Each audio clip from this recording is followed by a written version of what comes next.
हो सकता है कि चिटफंड में आपने भी पैसा लगाया हो। आपके लिए ये जानना जरूरी है कि सुदीप्तो की चिटफंड कंपनी ने लोगों को कैसे ठगा। शारदा ग्रुप के सीएमडी सुदीप्तो सेन ने एक चिटफंड कंपनी शुरू की। लोगों को पैसे जमा करने का लालच दिया। दिन गिनते ही रुपयों को दुगुना तिगुना करने का वादा किया। अब सिलसिलेवार तरीके से समझिए कि शारदा चिटफंड कंपनी लोगों को कैसे फंसाती थी। शारदा चिटफंड कंपनी निवेशकों के नाम एक खाता खोलती थी। उसमें हर महीने 500 रुपए जमा करने को कहा जाता था, यानी एक साल में 6,000 रुपए जमा करने को कहा जाता था। 3 साल में उस खाते में 18,000 रुपए जमा हो जाते थे। 3 साल के बाद निवेशकों से पैसा लेना बंद कर दिया जाता था।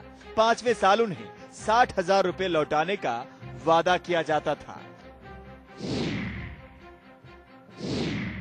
शारदा चिटफंड कंपनी लोगों से 1 लाख रुपए जमीन खरीदने के नाम पर लेती थी। कंपनी दावा करती थी कि 1 साल बाद जमीन का दाम बढ़ने पर निवेशक को पक्का फायदा होगा। जमीन का दाम बढ़ने पर निवेशक जमीन और पैसा दोनों ले सकता है। जमीन का दाम अगर कम हो जाए तो ब्याज के साथ रुपये लौटा दिए जाएंगे। शारदा कंपनी ने लोगों को सागौन से जुड़े बॉन्ड्स खरीदने की लालच दी। कंपनी ने दावा किया कि इस निवेश से 25 साल में रुपए 34 गुना हो जाएंगे। यानी अगर आपने 1 लाख रुपए के बॉन्ड्स खरीदे तो 25 साल बाद आपको 34 लाख रुपए मिलेंगे।